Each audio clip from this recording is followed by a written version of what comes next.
C'est le pire Pokémon auquel j'ai joué de ma vie. À la base, la série que j'ai testée le plus, c'était Lune et Soleil, d'accord? Pour moi, c'était les pires jusqu'à présent. Mais celui-là, vraiment, je vous jure qu'il a fait pire que cette série-là. Je vais spoil le jeu, donc si vous n'y avez pas joué, bah vous inquiétez pas. Ça ne vaut pas le coup, je vous jure, je suis un fan de Pokémon. Écarlate et Violet étaient des bons Pokémon pour moi, oui, je le dis. Celui-là, c'est pas du tout un bon Pokémon. Est-ce que ça vaut le coup de l'acheter? Non. Voilà, je vous le dis. Ne perdez pas de temps, ça ne vaut pas le coup de l'acheter. Même à 10 balles, je vous jure que ça ne vaut pas le coup de l'acheter. Regardez des let's play sur Pokémon, c'est mieux. Pourquoi ça vaut pas le coup? Parce que c'est un mauvais Pokémon. Qu'est-ce qu'un bon Pokémon à l'inverse? L'aventure, la découverte, les mystères. L'aventure est à chier, on ne découvre rien, on est bloqué dans Illumis. Ça veut dire pas de biome, oui, je vous le dis, pas de biome, pas de territoire à découvrir. Là, on aurait pu se dire que justement, il y avait certaines zones qui étaient prédisposées pour les Pokémon, et donc qu'elles pouvaient être transformées. La plupart sont des zones urbaines.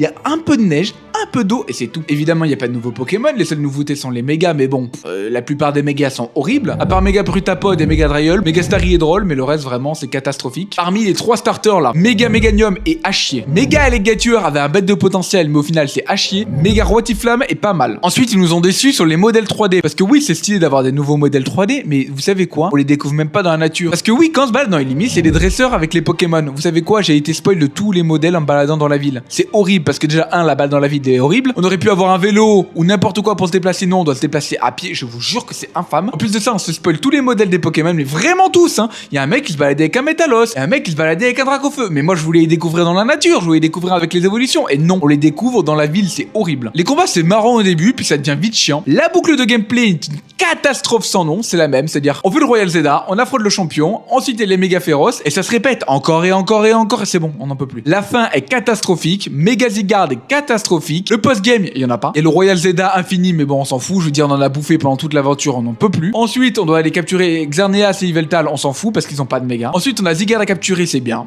très bien. Et ensuite, on a Lysandre à affronter, c'est tout. Voilà, il y a plus rien après. On aurait pu s'attendre à aller dans la région, à droite, à gauche, pas du tout. On aurait pu s'attendre à débloquer beaucoup plus de Pokémon à la fin, pas du tout. C'est du jamais vu. Je vous jure qu'au bout de 8 heures de jeu, j'ai hésité à aller vendre ce jeu. Ça ne m'est jamais arrivé. Je suis un fan de la première heure de Pokémon. Moi, les graphismes, je m'en branle, je l'ai toujours dit. Moi, ce qui me plaît dans Pokémon, c'est l'aventure, la découverte. C'est Pokémon, quoi. Aller capturer des Pokémon dans la nature. Les Pokémon sont quasiment pas dans la nature. La découverte, il y en a pas. L'aventure, il y en a pas. Et vous savez ce que c'est le pire là-dedans? C'est qu'il y a beaucoup de mégas bloqués dans le DLC. Donc, le DLC va faire office de post-game. Ça coûte 30 balles. Il va falloir attendre l'année prochaine. Je vous jure que je ne vais pas l'acheter.